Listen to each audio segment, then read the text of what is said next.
My dear students, कैसे हैं आप सभी। आई होप आप सभी बहुत अच्छे होंगे। मैं हूं मुदिता और आज हम करने वाले हैं human I and colourful world class 10 most important MCQ. आपकी एनसीईआरटी का जो बुक में चैप्टर है, चैप्टर नंबर 11 है और इसके जितने भी इम्पॉर्टेंट एमसीक्यू बनते हैं टर्म 1 के लिए वो हम यहाँ पे डिस्कस करने वाले हैं। साथ में असर्शन एंड रीजन टाइप जो क्वेश्चन होते हैं वो भी इसी वीडियो में हम डिस्कस करेंगे। और आपको मैं बता दूं कि ये वाला चैप्टर वैसे भी काफ़ी इजी है, काफ़ी अच्छा है और इसमें से जो ह्यूमन आई वाला पार्ट है वो डिलीट हो चुका है। केवल आपको कलरफुल वर्ल्ड करना है और इस चैप्टर का डिटेल वीडियो विद एक्सप्लेनेशन आपको प्रोवाइड कर रखा है, पीकेटी साइंस प्लेलिस्ट में मिल जाएगा। तो अगर आपने चैप्टर नहीं समझा है तो वहाँ से जाके आप लोग एक बार चैप्टर को ज़रूर समझ ले, छोटा सा चैप्टर है। तो चलिए एमसीक्यू स्टार्ट करते हैं। ओके, फर्स्ट क्वेश्चन आ चुका है। Stars appear to be twinkling because of. Star आपको ट्विंकल करते नजर आते हैं, ये किस फिनोमेना की वजह से होता है। देखिए हमने चैप्टर 10 पढ़ा था लाइट, ठीक है। इसके बाद लाइट के बहुत सारे फिनोमेना होते हैं, लाइट की बहुत सारी प्रॉपर्टीज होती हैं जो हम चैप्टर 11 में पढ़ते हैं और उसकी वजह से जो हमारी रियल लाइफ में, डेली लाइफ में हमें फिनोमेना नज़र आते हैं वो सारे हमने स्टडी किए थे। तो आपने अच्छे से समझा होगा, तो आप लोग ज़रूर इसका आंसर बता लोगे और आप लोग कमेंट में इसका आंसर बताइए, ए बी सी या D. A atmospheric refraction, B reflection, C Tyndall effect, D spectrum. Stars जो है वो ट्विंकल करते हुए क्यों नजर आते हैं, तो फटाफट से आंसर करेंगे ऑप्शन ए बी सी या डी। मैं आपको 3 सेकेंड्स का टाइम देती हूँ। ओके, आई होप आप सबने आंसर बता दिया होगा। तो इसका आंसर क्या होगा, एटमॉस्फेरिक रिफ्रैक्शन। रिफ्रैक्शन क्या होता है, अगर आपको डेफिनेशन याद है तो वो भी आप लोग कमेंट में ज़रूर लिखेंगे, ठीक है। और अगर आपके पास कॉपी और पेन है तो इस तरीके से आप कॉपी में लिख सकते हैं क्वेश्चन 1 2 3 और उसके आगे ऑप्शन ए बी जो भी आपका आंसर है वो लिखें और बाद में टैली करें कि आप लोग कितने सही दे रहे हैं, कितने गलत दे रहे हैं। चलिए आगे चलते हैं। नेक्स्ट क्वेश्चन है, the splitting of light into its component colours is called. जो लाइट है, लाइट या फिर हम बोल सकते हैं जो वाइट लाइट है, ओके, जो वाइट लाइट है, जब ये वाइट लाइट अपने कलर्स में, डिफरेंट कलर्स में स्प्लिट होती है तो इसको हम क्या बोलते हैं। हमने पढ़ा था ना, प्रिज्म वाला एक्सपेरिमेंट पढ़ा था। सो ए स्पेक्ट्रम बोलते हैं, बी डिस्पर्जन बोलते हैं, सी टिंडल इफेक्ट बोलते हैं या डी रिफ्रैक्शन बोलते हैं। Again you have a 3 second to choose option A B C और डी। ओके, फटाफट से आंसर बताइए। बहुत अच्छे से एक्सप्लेन किया है मैंने तो, और हर फिनोमेना को डिटेल में आपको समझना है तो एक बार ज़रूर वीडियो देख लें, सिंगल वीडियो में चैप्टर समझाया हुआ है। सो इसका आंसर होगा बी, ठीक है। क्या बोलते हैं, डिस्पर्जन। आपने एक्सपेरिमेंट, आपको मैं याद दिला दूँ, इस तरीके से हमारा ग्लास प्रिज्म होता है। जब यहाँ से हम वाइट लाइट को पास करते हैं, ठीक है, तो वाइट लाइट हमारी क्या होती है, 7 कलर में स्प्लिट हो जाती है। डिफरेंट कलर, ये 7 कलर से ही मिलके बनी होती है वाइट लाइट, तो अपने सारे कलर्स में स्प्लिट हो जाती है due to different wavelength. Okay, so इसको हम क्या बोलते हैं, इस फिनोमेना को बोलते हैं डिस्पर्जन। ओके, चलिए नेक्स्ट क्वेश्चन है हमारा, क्वेश्चन नंबर 3। यहाँ पे बोल रहा है, in an experiment to trace. एक एक्सपेरिमेंट किया गया जहाँ पे ट्रेस किया गया path of ray of light through a glass prism. Glass prism से जो लाइट पास कर रही है उसके पाथ को ट्रेस किया गया for different value of angle of incidence, अलग अलग वैल्यू ऑफ इंसिडेंस पे। इसका मतलब आप लोग समझिए, इस तरीके से होता है हमारा प्रिज्म। जब लाइट इस तरीके से इसमें फॉल करती है, फिर थोड़ा सा इसका पाथ चेंज होता है, थोड़ा सा ये ऐसे होती है और फिर जब बाहर निकलती है तो वापस इसकी स्पीड चेंज हो जाती है, ठीक है। अब यहाँ पे हम एक लाइन ड्रॉ करते हैं, थोड़ा टेढ़ा बन गया है, तो एंगल ऑफ इंसिडेंस और एंगल ऑफ इंसिडेंस और एंगल ऑफ इमर्जन कहाँ होता है वो मैं दिखाना चाह रही हूँ। यहाँ पे एक लाइन ड्रॉ करते हैं जिसे हम नॉर्मल बोलते हैं, यहाँ पे भी ड्रॉ करते हैं जो नॉर्मल होती है। नॉर्मल और इस लाइन, ये जो इंसिडेंट रे है और ये नॉर्मल रे है, ये नॉर्मल है, ये इंसिडेंट है। इसके साथ जो एंगल बनता है वो एंगल आई होता है, एंगल ऑफ इंसिडेंस। यहाँ पे बनता है एंगल ऑफ रिफ्रैक्शन। इसी तरीके से यहाँ पे आपका एंगल ऑफ इमर्जन बनता है, ठीक है, क्योंकि ये इमर्जेंट लाइन है। सो यहाँ पे बोल रहा है कि इंसिडेंट जो एंगल है इसको हम अलग अलग वैल्यू पे करके देखते हैं इंसिडेंट रे को। सो यहाँ पे क्या ऑब्जर्व होता है, value of incidence a student would find the emergent रे।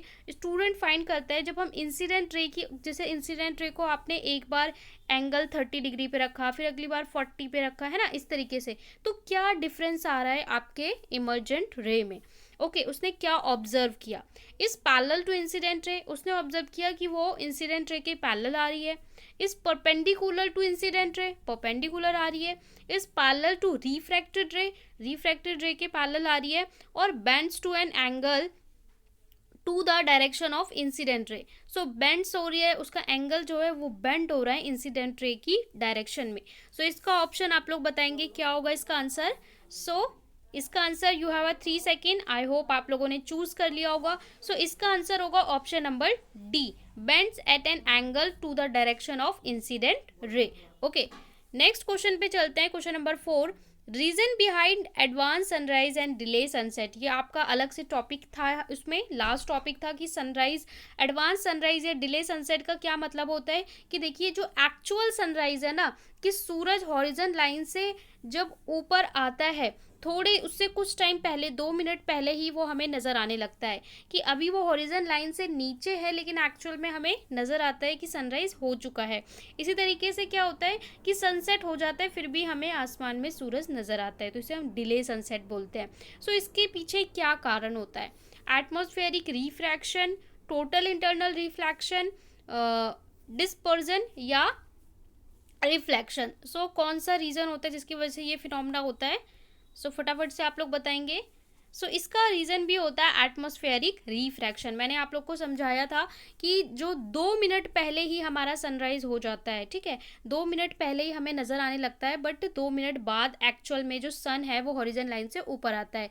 तो यहाँ पे जो है सन, ठीक है, अब ये 2 मिनट पहले ही क्या होता है, जब इसकी जो लाइट है वो हमारी अर्थ, यहाँ पे अर्थ है, अब यहाँ पे क्या होता है ये इस तरीके से, और अर्थ के पास क्या है, एटमॉस्फेयर है, तो ये फॉल होती है। तो एटमॉस्फेयर की डिफरेंट लेयर्स हैं, तो इसकी वजह से जो रिफ्रैक्शन होता है ना, एटमॉस्फेरिक रिफ्रैक्शन, जिसकी वजह से ये थोड़ा सा ऊपर की ओर उठा हुआ, थोड़ा सा चपटा हुआ और थोड़ा सा उठा हुआ नज़र आता है, तो हमें 2 मिनट पहले ही सनराइज नज़र आने लगता है। ठीक है, तो इसका ऑप्शन क्या हो जाएगा, ए हो जाएगा। नेक्स्ट क्वेश्चन है क्वेश्चन नंबर 5। यहाँ पे इससे बोला है the splitting of white light into its component colour is called. White light को स्प्लिट करना, व्हाइट लाइट को डिफरेंट कलर्स में स्प्लिट करना, ये फिनोमेना क्या कहलाता है, रिफ्रैक्शन, रिफ्लैशन, डिस्पर्जन या टिंडल इफेक्ट। तो इसका ऑप्शन क्या होगा, option number C, dispersion. So आपको एग्जैक्टली डेफिनेशन याद होनी चाहिए, the splitting of white light into its component is called dispersion. Okay, question number 6 में हमसे बोल रहा है student is observing the diagram showing the path of red light passing through a glass prism, he would find for all angle of incidence the ray light bends. So अब यहाँ पे एक again experiment किया गया, ठीक है, glass prism के साथ, और पाथ लाइट के ट्रेस की गई। ही would find for angle of incidence the ray light bands. उसने पाया कि जो इंसिडेंट रे है, तो लाइट किधर बैंड होती है, towards the normal while entering into prism and away from the while emerging out of the prism। ठीक है, बोल रहा है कि towards नॉर्मल की तरफ जब वो एंटर करती है, और नॉर्मल से अवे जाती है जब वो बाहर निकलती है। ठीक है, तो यहाँ पे एक बार इंसिडेंट नॉर्मल की बात कर रहे हैं, और ये एक बार एंटर करते हुए लाइट की बात कर रहे हैं, एक बार जो बाहर निकलती है तो बात कर रहे हैं, और नॉर्मल लाइन हम खुद ड्रॉ करते हैं। बी में बोल रहा है कि away from the normal while entering and emerging out of the prism, towards होता है जब प्रिज्म के पास होता है। ठीक है, इसके बाद सी में बोल रहा है away from the normal while entering as well as emerging. दोनों के टाइम क्या होता है, अवे जाती है नॉर्मल से, टूवर्ड्स, दोनों केस में टूवर्ड्स नॉर्मल जाती है। तो इसका ऑप्शन क्या होगा, ये आप लोग को बताना है, जल्दी से आप लोग इसे ध्यान से समझिए और बताइए। ठीक है, टूवर्ड्स नॉर्मल का मतलब होता है कि जो ये हम यहाँ पे लाइन ड्रॉ कर रहे हैं ना, तो इसकी तरफ टूवर्ड्स नॉर्मल, नॉर्मल की तरफ जाए, ठीक है, नॉर्मल की तरफ जाए, और अवे मतलब नॉर्मल से दूर जाए। तो यहाँ पे कौन सा केस फॉलो करता है वो बताना है। ग्लास प्रिज्म वाला एक्सपेरिमेंट बहुत अच्छे से करना है, क्योंकि इससे बहुत सारे क्वेश्चन बनते हैं। सो इसका ऑप्शन होगा option number A, towards the normal. जब एंटर करती है तो नॉर्मल की तरफ जाती है, और जब बाहर निकलती है तो नॉर्मल से आउट जाती है। तो इसका ऑप्शन क्या हो जाएगा, ए जो है करेक्ट आंसर हो जाएगा। इसके बाद नेक्स्ट क्वेश्चन नंबर 7 में बोले a student trace the path of ray through a glass prism for 4 different value of angle of incidence on analysis the diagram he is likely to conclude that the emergent ray. So यहाँ पे बोल रहा है कि a student trace path of ray, एक students ने path of रे को ट्रेस किया through a glass prism 4 different value, अलग अलग 4 वैल्यू पे एंगल ऑफ इंसिडेंस पे ऑन एनालिसिस डायग्राम को एनालिसिस किया और कंक्लूड किया कि is always parallel to incident ray. हर जो एंगल ऑफ इंसिडेंस है ना, इसकी डिफरेंट उसने वैल्यूज ली। अब बोल रहा है कि हमेशा पैरेलल रहती है incident ray, always perpendicular to incident रे, जो इमर्जेंट रे है उसके बारे में बोल रहा है। is always parallel to refracted ray, always bends to an angle of direction of incident ray। so इसका आंसर क्या होगा, इसका आंसर होगा option number D, always bends at an angle of direction of incident ray। Option D is the correct answer. 8 में बोल रहा है the bluish colour of water in deep sea is due to, जो आपका वो बोलते हैं आज ब्लू है पानी so bluish colour of water, जो आपका डीप सी होता है, ओशियंस होते हैं, उसका कलर आपको कैसा नज़र आता है, ब्लू नज़र आता है। ड्यू टू किसकी वजह से नज़र आता है, जो वाटर बॉडीज होती हैं। So the presence of alga and other plants found in water, कि उसमें एल्गा प्रेजेंट होता है और डिफरेंट प्लांट्स प्रेजेंट होते हैं। Option B reflection of sky in water, जो स्काई है आसमान है उसका रिफ्लेक्शन हो रहा है पानी में, इसकी वजह से।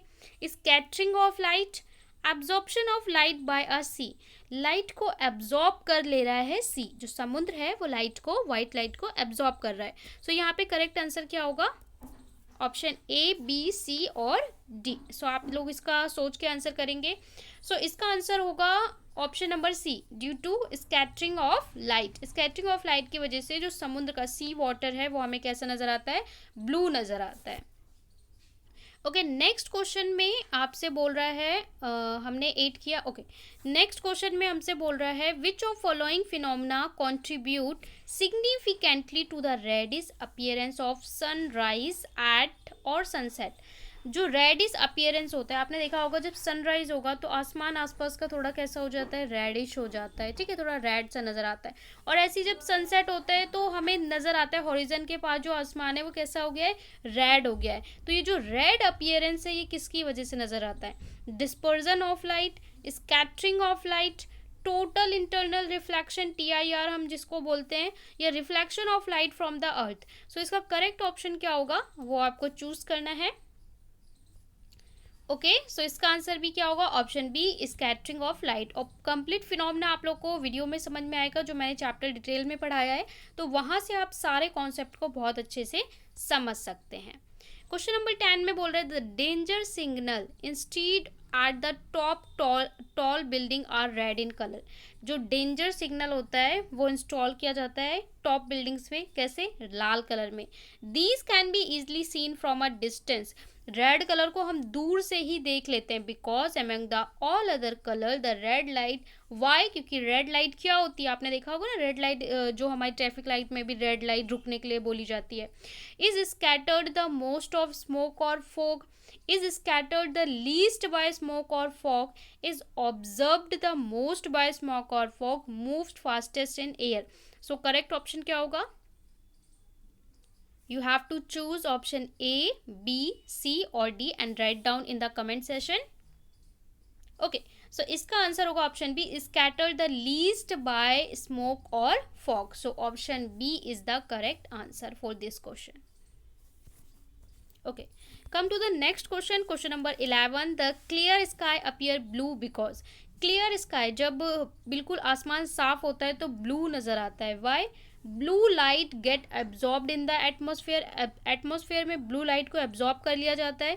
Ultra violet radiation are absorbed in the atmosphere. Option C violet and blue light get scattered more than light for all other colour by the atmosphere. Option D light of all other color is scattered more than the violet and blue color and light by the atmosphere। so फटाफट से आप लोग choose करेंगे option A, B, C और D according to your concept.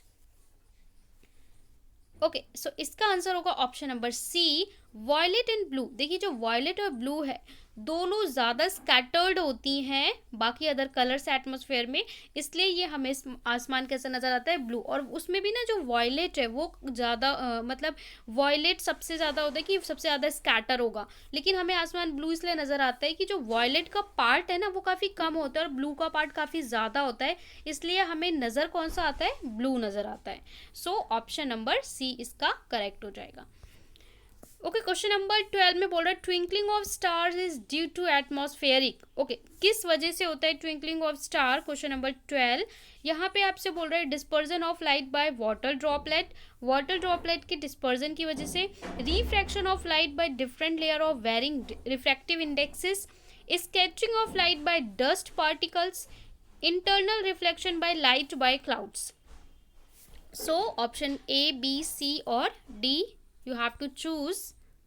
Okay, so इसका answer होगा option number B, refraction of light by different layer of varying refractive index. अलग अलग रिफ्रैक्टिव इंडेक्स होते हैं डिफरेंट लेयर के, जो हमारी एटमॉस्फेरिक लेयर है यहाँ पे डिफरेंट डिफरेंट इन सब के रिफ्रैक्टिव इंडेक्स होते हैं। यहाँ पे स्पीड ऑफ लाइट में चेंजेस आते हैं और यहाँ पे कंटिन्यूसली चेंजेस हो रहे होते हैं, जिसकी वजह से ये हमें नज़र आता है। ओके, और हमने अपीयरेंट पोजीशन के बारे में भी पढ़ा था कि स्टार की जो पोजीशन है वो भी थोड़ी सी शिफ्ट नज़र आती है। ओके, और ये लाइट सोर्स हमें ट्विंकल करते हुए नज़र आता है। So option B is the correct answer. Number 13 में आपसे बोल रहा है which of following phenomena of light are involved in the formation of rainbow. Rainbow formation के लिए, ओके, रेनबो फॉर्मेशन के लिए कौन सा फिनोमेना अकर होता है। रेनबो क्या होता है, जब बारिश के बाद आपने देखा होगा आसमान में आपको 7 कलर्स नज़र आते हैं, रेनबो नज़र आता है ब्यूटीफुल सा। कौन सा फिनोमेना होता है लाइट का, reflection, refraction, dispersion. Option B, refraction, dispersion, TIR total internal reflection. Option C, refraction, dispersion, internal reflection. Option D, dispersion, scattering and total internal reflection. यहाँ पे 3 फिनोमेना होते हैं, कौन से 3 फिनोमेना होते हैं जिसकी वजह से रेनबो फॉर्म होता है वो आपको बताना है। और तीनों फिनोमेना को हमने डिटेल में समझा था वीडियो में। ओके, सो इसका आंसर होगा ऑप्शन नंबर सी। एक तो रिफ्रैक्शन होता है, सेकेंड थिंग डिस्पर्जन होता है, वही आप लोग जो प्रिज्म का पढ़ रहे हो, तो जो वाटर ड्रॉपलेट होती है ना, वाटर ड्रॉपलेट वो नेचुरल प्रिज्म की तरह काम करती है, जिसमें से लाइट निकलती है तो 7 कलर में स्प्लिट होती है। रिफ्रैक्शन तो हो ही रहा है और साथ में टोटल इंटरनल रिफ्लेक्शन या इंटरनल रिफ्लेक्शन हो रहा है। So option C is the correct answer. 14 में हमसे बोल रहा है at noon the sun appear white as. Noon दोपहर के टाइम में sun appear white as, light is least scattered. क्यों होता है, लाइट कम स्कैटर होती है। All the colour of white light is scattered away, सारी स्कैटर्ड अवे हो जाती है। Blue colour is scattered most, the red colour is scattered the most. So 14 क्या होगा आपका आंसर। सो 14 का होगा option A, light is least scattered white as. Why, because light is least scattered at the time of noon. Okay, question number 15 next question है आपका। ये एक आप इसे केस बेस्ड क्वेश्चंस भी बोल सकते हो, ठीक है। While performing the experiment to trace the path of ray of light passing through a glass prism, इसको पाथ को ट्रेस किया जा रहा है। 4 student mark the incident ray, 4 बच्चों ने इंसिडेंट रे को मार्क किया है। And emergent ray their diagram in the manner show below. यहाँ पे 4 स्टूडेंट्स ने एक्सपेरिमेंट में जो पाथ है लाइट का उसे ट्रेस किया है। You have to choose a correct option. Okay, so carefully आप लोग को देख लेना है यहाँ पे करेक्ट पाथ कौन सा है, first, second, third and fourth. So आप लोग क्लियरली देखेंगे। देखिए यहाँ पे क्या दिखाया हुआ इन्होंने कि प्रिज्म इस तरीके से रखा है सीधा, और यहाँ से लाइट आई, इसके बाद यहाँ पे बिल्कुल और इस तरीके से पाथ दिखाया हुआ है। यहाँ पे दिखाया हुआ है कि इस तरीके से स्कैटर हो रही है, पर लाइट में अंदर जाते हुए कोई चेंज नहीं आया और फिर बाहर निकल के वो इस तरीके से आ रही है। इस स्टूडेंट ने थर्ड ने ट्रेस किया है प्रिज्म। आप इसको इस साइड से देखेंगे, ठीक है, इस साइड से ये रखा हुआ है, उल्टा रखा हुआ है। अगर आप इस तरीके से देखें, आपको सेकंड साइड से देखना पड़ेगा। यहाँ से लाइट फॉल हो रही है, टुवार्ड्स नॉर्मल बेंड हो रही है एंड बाहर निकल रही है तो अवे फ्रॉम द नॉर्मल जा रही है। यहाँ पे इन्होंने उल्टा प्रिज्म रखा है और यहाँ पे देखिए इधर से ही लाइट एंटर करते हुए दिखा रहे हैं, ठीक है, फिर ऐसे और फिर ऐसे। सो यहाँ पे करेक्ट ऑप्शन क्या होगा आप लोग को बताना है। क्वेश्चन नंबर 15, सो 15 का होगा ऑप्शन नंबर सी। जो सी है वहाँ पे करेक्ट पाथ दिखाया गया है, करेक्ट ट्रेस किया गया है। सो सी हमारा क्या है, थर्ड वाला, ये वाला। इसको आप लोग इधर से देखेंगे तो ये वाला जो पिक्चर है वो हमारा सही डायग्राम है। सो सी इसका करेक्ट आंसर होगा। ठीक है, इस तरह के क्वेश्चन भी आपसे पूछे जाएंगे केस स्टडी में इस चैप्टर से। ठीक है, इसके बाद नेक्स्ट क्वेश्चन, क्वेश्चन नंबर 16 में हमसे बोल रहा है a transparent refractive material which is bounded by two plane refracting surfaces is. यहाँ पे बोल रहा है एक ट्रांसपेरेंट, ठीक है, ट्रांसपेरेंट जहाँ से लाइट आर पार जा सकती है, material which is bounded by two plane, जो टू प्लेन, दो प्लेन से मिलकर बना है, रिफ्रैक्टिंग सरफेस, उसे हम क्या बोलते हैं, कॉन्वेक्स लेंस बोलते हैं, ग्लास स्लैब बोलते हैं, प्रिज्म बोलते हैं या नन बोलते हैं। ये एक डेफिनेशन है, सो आप बहुत ईजिली से बता सकते हो। सो इसका आंसर क्या होगा, इसका आंसर होगा प्रिज्म। प्रिज्म आपको पता है 3D स्ट्रक्चर होते हैं और लाइट सभी तरफ से पास कर सकती है, पिरामिड की तरह हम देख सकते हैं इसको। ठीक है, ओके, नेक्स्ट क्वेश्चन पे चलते हैं। Question number 17, the angle between two refracting surfaces of prism is. Angle between two refracting, दो रिफ्रैक्टिंग सरफेसेस के बीच में जो एंगल होता है, प्रिज्म, इमर्जेंस, डेविएशन या इंसिडेंस, क्या कहलाता है? 17। ओके, सो इसका आंसर क्या होगा? Prism is deviation. इसको हम क्या बोलते हैं? एंगल ऑफ डेविएशन हमने पढ़ा था, डेविएशन बोलते हैं। Option number C. 18 में at a particular minimum value of angle deviation the refracted ray become. Okay, minimum value angle of deviation, minimum angle value of deviation refracted ray become क्या होगा? Parallel to base of prism, perpendicular to base of prism, incline 45 degree with respect to base of prism.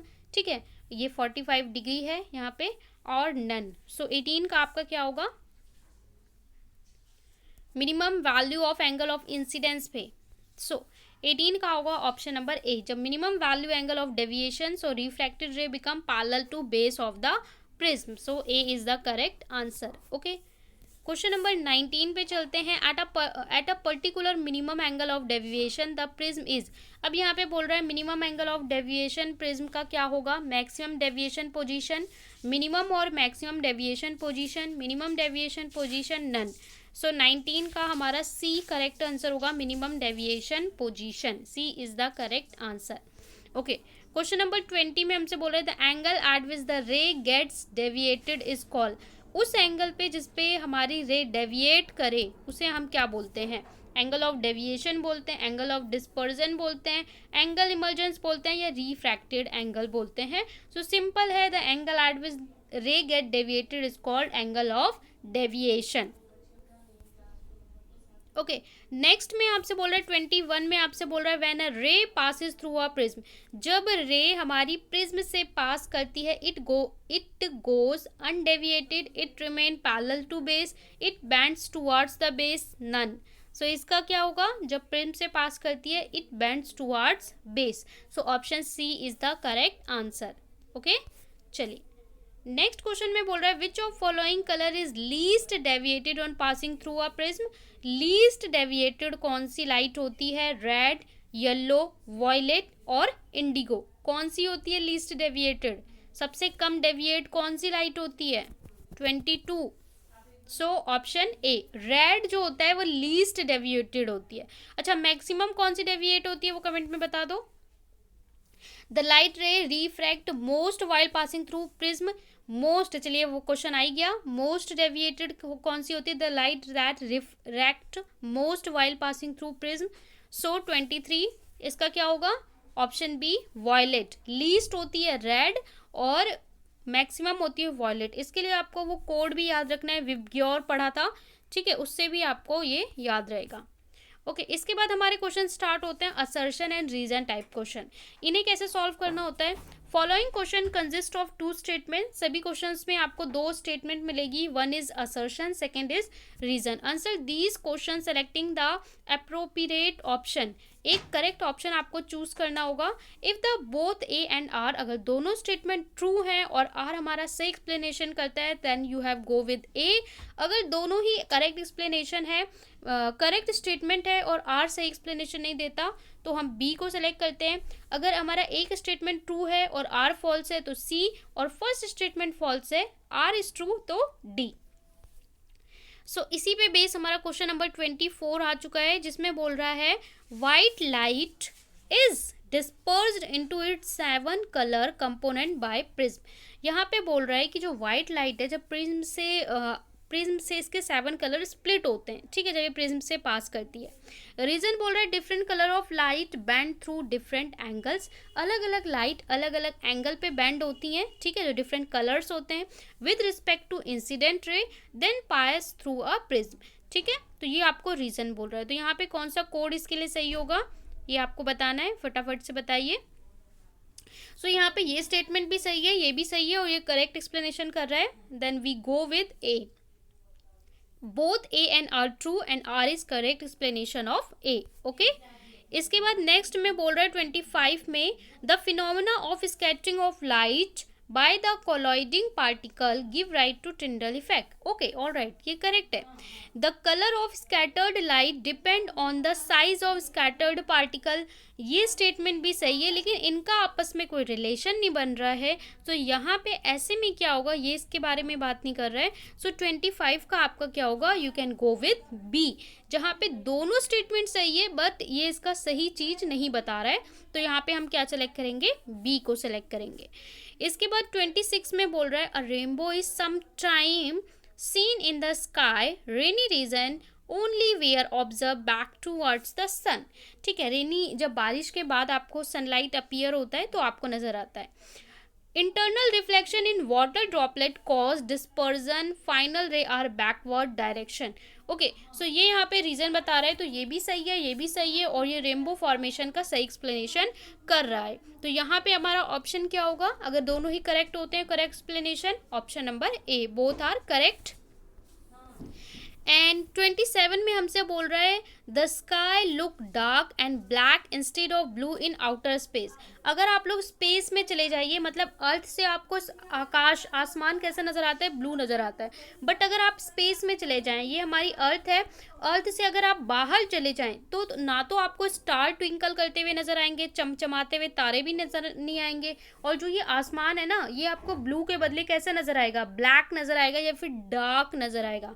आपको blue नजर नहीं आएगा, अभी जो आसमान आप देखते हो ना ब्लू कलर का, ये आपको ब्लैक या डार्क नजर आएगा। स्टार्स ट्विंकल करते हुए नजर नहीं आते। No atmosphere containing air in the outer space scatter sunlight, तो बाहर क्या होता है, स्पेस में हमारा एटमॉस्फेयर एग्जिस्ट नहीं करता। इसका ये भी सही है, ये भी सही है, करेक्ट एक्सप्लेनेशन कर रहा है। 27 का क्या होगा, A, both are correct and correct explanation, okay. इसके बाद अगला हमें बोल रहा है the stars twinkle while the planets do not. Stars twinkle करते हैं बट प्लैनेट्स ट्विंकल नहीं करते हैं, तो ये सही बात है। रीजन है the star are much bigger than size of the planet, star ज़्यादा बड़े हैं साइज में प्लैनेट से। तो देखिए ये यहाँ पे क्या बोल रहा है कि स्टार्स ज़्यादा बड़े हैं। ये बात तो सही है, लेकिन ट्विंकल करने का रीज़न गलत है, ठीक है जी। तो यहाँ पे क्या होगा, बी ऑप्शन होगा। दोनों करेक्ट एक्सप्लेनेशन है बट ये इसका सही नहीं दे रहा है, स्टेटमेंट सही है, करेक्ट एक्सप्लेनेशन नहीं दे रहा है रीज़न, तो ऑप्शन क्या होगा, बी। 29 में बोल रहा है the sun appear flattered at sunrise and sunset. Sunrise और सनसेट के समय जो सन है वो एग्जैक्टली सर्कुलर ना नजर आके थोड़ा सा फ्लैटर्ड नजर आता है, चपटा नजर आता है। वो क्यों, क्योंकि देखिए जो हमारा एटमॉस्फेरिक रिफ्रैक्शन है उसकी वजह से ना थोड़ा सा वो उठा हुआ ऊपर की ओर, ये थोड़ा सा शिफ्ट, ये वाली जो पोजीशन है वो इधर आ जाती है और ये वाली पोजीशन इधर आ जाती है, थोड़ा सा ऊपर की तरफ शिफ्ट नजर आता है, फ्लैटर्ड नजर आता है। The apparent flatter of sun disk at sunrise sunset is due to atmospheric refraction. Yes, both are correct. 29 का क्या होगा, करेक्ट एक्सप्लेनेशन भी कर रहा है, option number A, both are correct and correct explanation of A. Okay. Question number 30 last question है blue colour of sky appear due to scattering of blue colour. तो यहाँ पे बोल रहा है ब्लू कलर और sky is appear due to scattering of blue colour. ठीक है, ब्लू कलर क्यों होता है आसमान का, क्योंकि स्कैटरिंग ऑफ लाइट होती है, तो सही है। Blue light has longer wavelength, blue light की सबसे ज़्यादा वेवलेंथ होती है, ये गलत है। हमने पढ़ा था ना किसकी होती है, विवग्योर में हमारी वॉयलेट की होती है, ठीक है, ब्लू की नहीं होती है। सो यहाँ पे अगर एक स्टेटमेंट गलत हो जाता है तो आप लोग बहुत ही easily A is true R is false, so option number C. ऐसे क्वेश्चन को तो आप फटाफट से आंसर दे सकते हैं, ऑप्शन नंबर सी। सो ये थे सारे मोस्ट इंपॉर्टेंट क्वेश्चन जो इस चैप्टर से बनते थे। तो आपको वीडियो को लाइक करना है, शेयर करना है और कमेंट करके बताना है आपको कैसी लगी। साथ में इस वीडियो का PDF and other MCQ video का पीडीएफ आपको टेलीग्राम पे प्रोवाइड कर दिया जाता है। मुदिता आईएएस वॉरियर टेलीग्राम पे सर्च करके ज्वाइन कर सकते हैं और वहाँ से सारे पीडीएफ आप फ्री ऑफ कॉस्ट ले सकते हैं, अपने चैप्टर को रिवाइज कर सकते हैं।